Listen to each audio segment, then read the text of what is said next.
नमस्कार दोस्तों, मेरा नाम है सिद्धार्थ बैसला और आज के शो में मैं आपको कुछ ऐसी चौंका देने वाली जानकारी बताने वाला हूं जिससे आपको 21वीं सदी की सबसे खतरनाक बीमारी के ओरिजिन के बारे में बहुत कुछ सीखने को मिलेगा।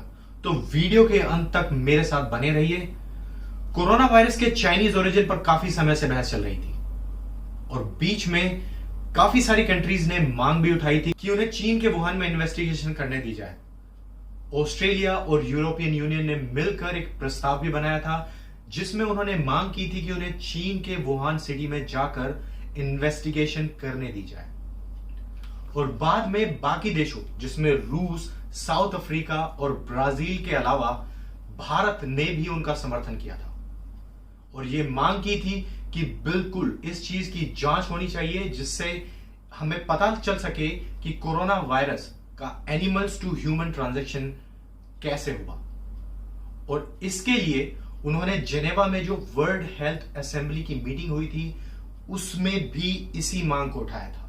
अगर आपको याद हो तो अमेरिका और चीन की ट्रेड वॉर से पहले भी अमेरिकन प्रेसिडेंट डोनाल्ड ट्रंप खुलेआम कोविड-19 को चाइनीज वायरस कहकर बुलाते थे, लेकिन चीन ने अपनी डिप्लोमेटिक पावर्स का यूज करके न सिर्फ वर्ल्ड हेल्थ असेंबली में इस पूरे इशू को दबाने की कोशिश की बल्कि अमेरिका रह रहे चाइनीज अमेरिकन्स के दबाव में और वोट बैंक की खातिर डिप्लोमेटिक प्रेशर्स के अंडर डोनाल्ड ट्रंप भी इसे चाइनीज वायरस कहने से बचने लगे। जो लोग मेरी वीडियोस रेगुलर देखते हैं उन्होंने भी मुझे कई बार कोविड को चाइनीज वायरस कहते हुए सुना होगा।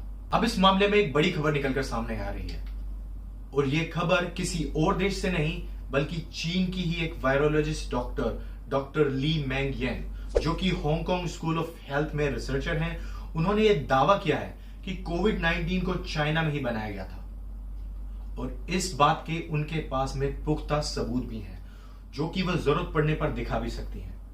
अभी तक चीन हर उस दावे को नकारता हुआ आया है जिसमें कोविड-19 के चाइना में बने होने की बात की गई थी।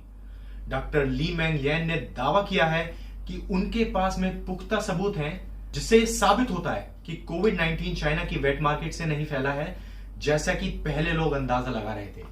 डॉक्टर ली मेंग येन का दावा है कि कोविड-19 को वुहान में ही एक गवर्नमेंट कंट्रोल्ड लेबोरेटरी में कृत्रिम तरीके से बनाया गया था। यहां पर मैं एक बात बता दूं कि वायरस को उनके खतरों के हिसाब से 4 श्रेणियों में बांटा जाता है: बायोसेफ्टी लेवल 1, बायोसेफ्टी लेवल 2, 3 और बायोसेफ्टी लेवल 4। इसमें बायोसेफ्टी लेवल 4 की जो लैब है वो पूरी दुनिया में सबसे ज्यादा आधुनिक है। इसमें दुनिया के सबसे ज्यादा खतरनाक वायरसेस जैसे कि हंता वायरस, सार्स वायरस और इबोला जैसे वायरसेस पर काम किया जाता है। चीन के पास इस लैब को बनाने की टेक्नोलॉजी नहीं थी और इस काम में उसकी मदद की फ्रांस की सरकार ने। 2003 में इस प्रोजेक्ट को मंजूरी दी गई और इस पूरे प्रोजेक्ट की अनुमानित लागत थी $44 मिलियन। इसका कंस्ट्रक्शन 2014 में जाकर पूरा हुआ, लेकिन इंडिया ने चाइना से पहले ही 2013 में ही बायोसेफ्टी लेवल 4 लैब बना ली थी और वो भी मात्र $12 मिलियन की लागत में। खैर, मुद्दे पर वापस आते हैं। डॉक्टर ली मेंग येन ने बताया कि उन्हें चीन के वुहान में एक बीमारी के इन्वेस्टिगेशन के लिए बुलाया गया था और वो चीन के वुहान में दिसंबर महीने में वहां पर गई थी। WHO की यह रिपोर्ट देखिए, इसमें साफ तौर पर बताया गया है कि चीन में दिसंबर महीने से ही एक नई तरह की बीमारी देखने को मिल रही थी। इस रिपोर्ट में चीन के वुहान में एक नई तरीके का न्यूमोनिया फैलने की बात कही गई थी और डॉक्टर ली मेंग उसी के इन्वेस्टिगेशन के लिए वुहान में बुलाया गया था।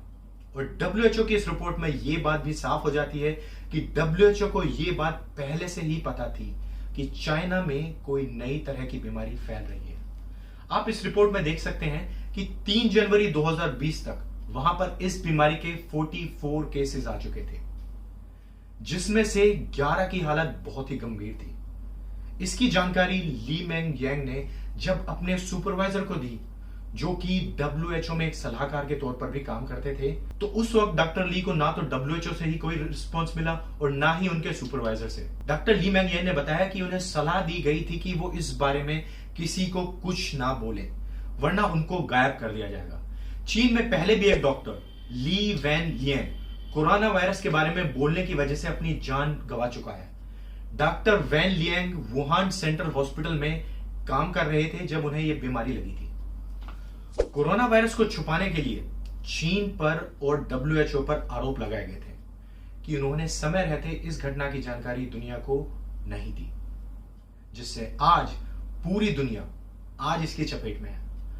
अगर आपको याद होगा तो डोनाल्ड ट्रंप ने WHO पर इस बीमारी को छिपाने में चीन का साथ देने का आरोप भी लगाया था, और इस आरोप को लगाते हुए उन्होंने WHO की फंडिंग भी रोक दी थी, और उन्होंने साफ कह दिया था कि अमेरिका WHO को अब कोई भी फंडिंग प्रोवाइड नहीं कराएगा, जबकि अमेरिका दुनिया में WHO को सबसे ज्यादा फंडिंग प्रोवाइड कराता था। और जिस तरह से आज के समय में यूएस की हालात है, उसके हिसाब से डोनाल्ड ट्रंप का यह कहना कुछ हद तक सही भी है।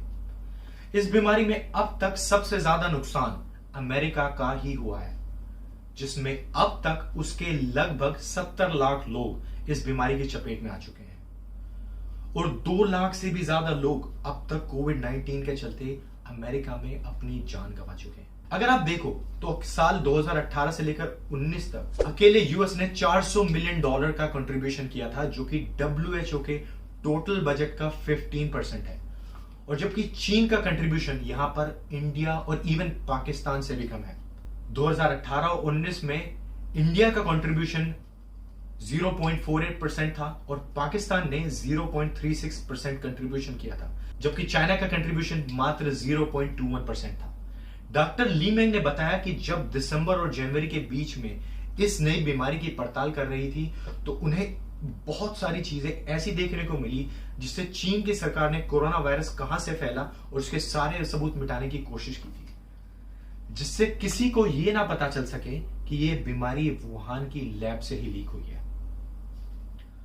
उन्होंने यह भी बताया कि उनके पास इस बात के पुख्ता सबूत हैं कि कोरोना वायरस जानवरों से इंसान में नहीं फैला, बल्कि इसे कृत्रिम तरीके से वुहान की लैब में बनाया गया था, और वो इस बात को साबित भी कर सकती है। अब देखिए, जो बात मैं आपको बताने वाला हूं, आप उससे खुद अंदाजा लगा सकते हैं कि डॉक्टर ली मेंग के दावे में कितनी सच्चाई है। पर पहले मैं आपको इस बीमारी के फैलने के पीछे की जो चाइनीज गवर्नमेंट की जो थ्योरी है उसके बारे में कुछ बताता हूं, जिससे आप इस पूरे मामले को समझ सकें। दुनिया में कई तरह के वायरसेस हैं, लेकिन उनमें से सिर्फ लगभग 219 वायरस ही ऐसे हैं जो हम इंसानों के शरीर में बीमारी फैला सकते हैं। बाकी वायरस सिर्फ जानवरों को ही बीमार बना सकते हैं और इंसानों के शरीर पर उनका कोई प्रभाव नहीं होता। चीन की गवर्नमेंट के हिसाब से यह बीमारी वहां की वेट मार्केट से फैली थी। अब ये वेट मार्केट क्या है? वेट मार्केट चीन की एक ऐसी मार्केट है जिस पर आप बहुत सारे ऐसे जानवरों की मीट खरीद सकते हैं जो कहीं और नहीं मिलेगा।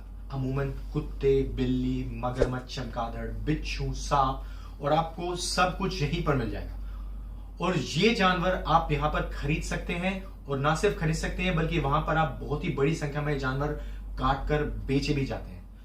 तो जानवरों को काटने पर जो खून बहता है उसको बहाने के लिए लोग वहां पर लगातार पानी की बाल्टियां और पानी मारते रहते हैं, और मीट को फ्रेश बनाए रखने के लिए बहुत सारी बर्फ का भी इस्तेमाल मिलाया जाता है, जिससे इस जगह पर हर वक्त नमी बनी रहती है, जिसकी वजह से इस एनिमल मार्केट को बहुत से लोग वेट मार्केट भी कहते हैं। अब देखिए, जब बहुत सारे जानवर आप एक ही जगह पर रखेंगे तो उनके बॉडी फ्लूइड्स आपस में एक्सचेंज होते हैं। अब चीन का कहना है कि ऐसे ही किसी वायरस ने जो पहले सिर्फ जानवरों को बीमार बनाता था, पर इंसानों के शरीर पर उसका कोई भी असर नहीं होता था, क्योंकि हमारे इम्यून सिस्टम उसे पहचान कर खत्म कर देता था। चीन के अनुसार कोरोना वायरस ने अपने अंदर बदलाव लाकर अपने आप को इंसानी शरीर के अनुकूल बना लिया, और यह वायरस वहां की वेट मार्केट से बॉडी फ्लूइड्स के जरिए जानवरों से इंसानों में प्रवेश कर गया। अब देखिए, ये सब सुनने में बहुत ही लॉजिकल लगता है, और इतिहास में ऐसा पहले भी कई बार हो चुका है जब किसी वायरस ने जानवरों से निकलकर अपने आप को इंसानी शरीर के हिसाब से अनुकूल बना लिया। उसका सबसे बड़ा उदाहरण है HIV एड्स। ये बीमारी पहले सिर्फ चिंपैंजीज को ही होती थी, लेकिन फिर इस वायरस ने अपने आप को इंसानों के अनुकूल बना लिया, और इसने जो तबाही मचाई आज हम सभी को उसकी जानकारी है। डॉक्टर ली मेंग का कहना है कि चीन की ये कहानी पूरी तरह से गलत है, और चीन ने ये झूठ इसलिए फैलाया ताकि लोगों को ये पता ही ना लग सके कि ये वायरस चीन की लैब से लीक हुआ है। जब डॉक्टर ली ने इस वायरस को कृत्रिम रूप से बनाया हुआ बताया तो मैंने इस बारे में और रिसर्च की, और अपनी रिसर्च में और भी कुछ मुझे ऐसी बातें पता चली जिससे मुझे चीन की कहानी में कुछ झोल नजर आए। 14 अप्रैल 2020 को चीन के वुहान की उस वेट मार्केट को दोबारा खोल दिया गया, जहां से उसके अनुसार यह वायरस पूरी दुनिया में फैला था। 14 अप्रैल 2020 तक चीन में पूरी दुनिया में सबसे अधिक 84,000 केसेस थे। अगर ये वायरस वाकई में वेट मार्केट से इंसानों में फैला था तो चीन जैसा देश उस मार्केट को सील करके तहकीकात करने की जगह दोबारा खोल दे, जो कि उस वक्त खुद उस बीमारी से जूझ रहा था। अब आपको एक और बात बताता हूं कि आपको पता है कि आज की तारीख में चीन में कोरोना वायरस के कितने केसेस हैं? अगर आपको नहीं पता तो मैं आपको बताता हूं। आज की तारीख में पूरी दुनिया को बर्बाद करके रख देने वाले चाइनीज वायरस के जन्म स्थल चीन में आज की तारीख में कोरोना वायरस का एक भी केस नहीं है। पूरी दुनिया में अब तक 10 लाख लोग इस बीमारी से अपनी जान गंवा चुके हैं और चीन में आज की तारीख में इस बीमारी का एक भी केस मौजूद नहीं है। पूरी दुनिया की सबसे ज्यादा आबादी वाले इस देश में इस बीमारी के कुल 85,269 केसेस थे, जिनमें से 80,464 रिकवर हो चुके थे और मात्र 4,634 लोग इस बीमारी से मारे गए थे। जो लोग अभी भी नहीं समझ सके उनको एक तीसरा पॉइंट और मैं यहां पर बताता चलता हूं। ये चार्ट देखिए, इसमें हर देश की जीडीपी ग्रोथ दिखाई गई है। हर देश की जीडीपी ग्रोथ आपको नेगेटिव में ही मिलेगी, चाहे वो अमेरिका हो या ब्रिटेन या फिर जापान हो या फिर रशिया। और फिर इंडिया ने तो यहां पर सारे रिकॉर्ड ही तोड़ दिए हैं। सभी देशों की अर्थव्यवस्था नेगेटिव में ही आपको देखने को मिलेगी, सिवाय एक देश के, और वो देश है चाइना। पूरी दुनिया की जीडीपी जिस वक्त नेगेटिव में हो, ऐसे समय में चीन 3.2% की दर से आगे बढ़ रहा है। चौथा पॉइंट, मैंने रशियन वैक्सीन के ऊपर एक वीडियो बनाया था जिसमें मैंने बताया था कि चीन पहले से ही अपने लोगों को कोरोना की वैक्सीन दे रहा है। आप द हिंदू का ये आर्टिकल देख सकते हैं जिसमें बताया गया है कि चाइना के पास कोरोना की वैक्सीन काफी पहले से ही मौजूद थी और वो पहले से ही अपने लोगों को ये वैक्सीन दे रहा था।